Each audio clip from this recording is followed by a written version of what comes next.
thought. So your team shot 32% in the first half, 63% in the second, and for much of the second half, it was even higher than that. What did you say at halftime, or what changed when? Well, I think the real question is, what the heck did I say before the game? I mean, probably got to work on the pregame. Let's get ready to play great basketball. But we did play great defense the first half, and our best offense was our defense in the first half.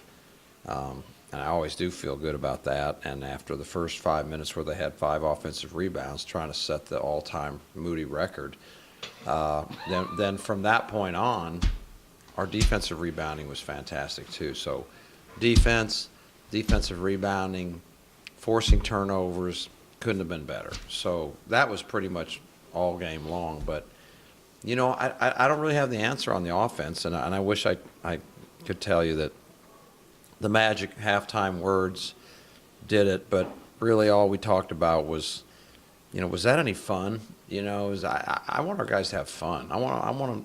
Basketball is fun when you play it right. It's really fun when you just play it all for one and one for all, and you just try to make a play for the next guy, and the ball moves, and guys are making plays, and it just felt like it didn't feel like that in the first half. We looked out of character. For whatever reason, I don't have an explanation, but I tell you what, I am glad that it completely changed around the second half. We were obviously it was like new guys came out of the locker room and played really just the way you want them to play from the offensive end, from both ends. And so for that, feel very good about the game, but a little concerned about, the first half. And obviously Central Florida did such a great job guarding us, and we struggled offensively. And then to have another half backing that up, that concerned me a little bit, but feel so much better looking at what ended up happening, and a very, very good second half on both ends of the floor.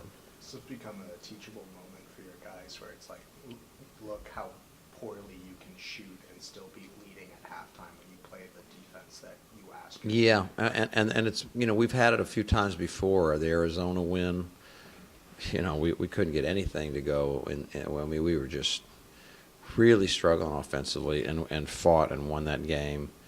UCF was another one where, because of their great defense, same thing. And it's what we sell maybe more than anything else is great seasons are made by games that your offense doesn't go well and you win.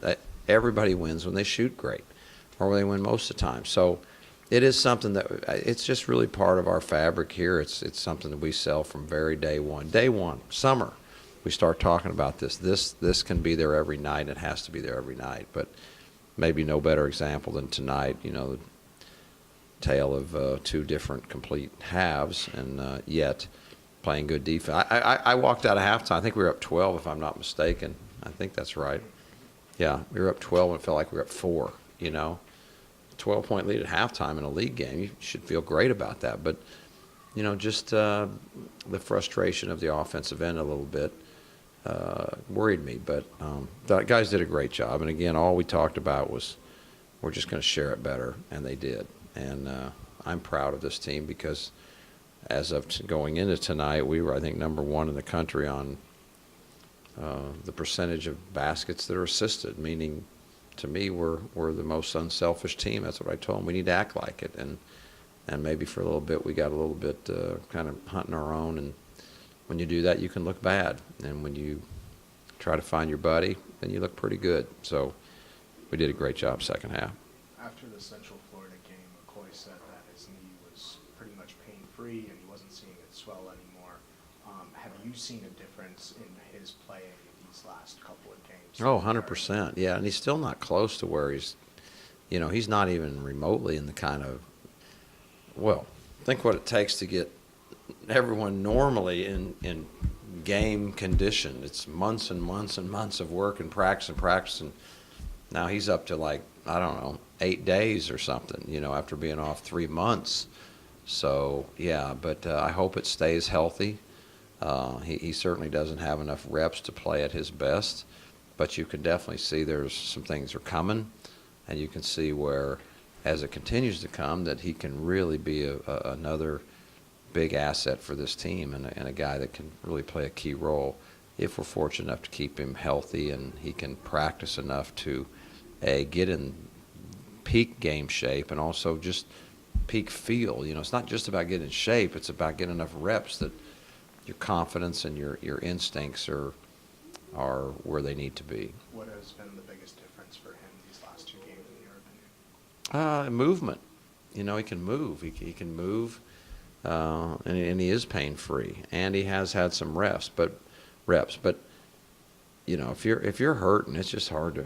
This is a game. This is a speed game. Basketball is a speed game, and when you're count slow or 2 counts slow because you're hurting and dragging a leg, it's pretty tough out there. So if he can, and he can move better than he even looks. He's moving well, but if he can get his conditioning, get his weight down, he moves even better than that. So hopefully he'll keep improving that way. Jamal McMurray came in and drop kicked a long one from a mile behind 3-point line pretty quickly after he got in. Were you concerned at all about how he would manage the emotions of playing his former team? Yes, and I was always concerned. I was also concerned that maybe we need to do the eye chart. Maybe he didn't know where he was maybe we need to test the eyes, because maybe he thought he was on the line and he was like 19 feet behind the line. So maybe it's an eye problem. But going in, I didn't know whether to talk to him about it or not, and I chose not to. Partly because most of the guys he played, hardly any of the guys he played with were there. Those aren't his teammates. A couple of them I think are, and all the coaches are gone. And so it's not that feeling maybe that if he looks over there and all those people that he was with before, but they had a lot of issues there, and there was a huge turnover at South Florida, and it was a rough situation, and so I felt like he would approach it pretty much like any other game. I think it'll be a little tougher when he goes there, probably, when we play there. But he's just a competitor, as you can see. He just wants in the game. He wants to fight and compete, and he's got a lot of self-confidence. And as we all know, he's been a huge lift for this basketball team once he got eligible for the Boise State game. Dre Foster had the huge dunk against UCF the other night, and then tonight he did whatever that was where he went up and did one hand backward off of a rebound of Shake's shot. Does anything he does surprise you? Not anymore. Not anymore. I did for a while, but you start watching enough, and you're like, my gosh, he is so athletic, and he's just so bouncy, quick, high off the floor, off 2 feet. 1 foot, 2 foot, but it doesn't shock me anymore. It's amazing. I'm still amazed by some of the stuff. The dunk he had the other night was just, I couldn't even believe it. I thought that ball was over the backboard, and for him to throw that thing in was just incredible. So, but nothing he does surprise me, but it does amaze me a little bit. It does excite me, put it that way. It is still exciting. You feel like that was kind of the emotional catalyst for the rest of the game? Kind of gave the team That helped. start up? That for sure helped. And I'll tell you what else helped. I thought our defense, the one thing, everything was just kind of one of those games and couldn't get it going, and just a little frustrating, and turnover here and a missed shot there and a forced shot there, and before you know it, it's like, we got nothing going. But also our defense and getting some steals to create a little offense and a little momentum, a little excitement, kind of put us into halftime not feeling horrible.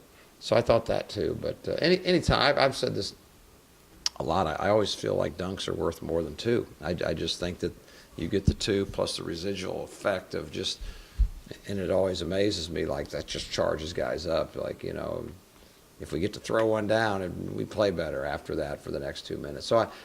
So we play for a lot of them. As you well know, we're always trying to find a dunk here and there, and so that, today was one of the big plays in the game. Anything else? All right. All right. Good. Thank you, guys.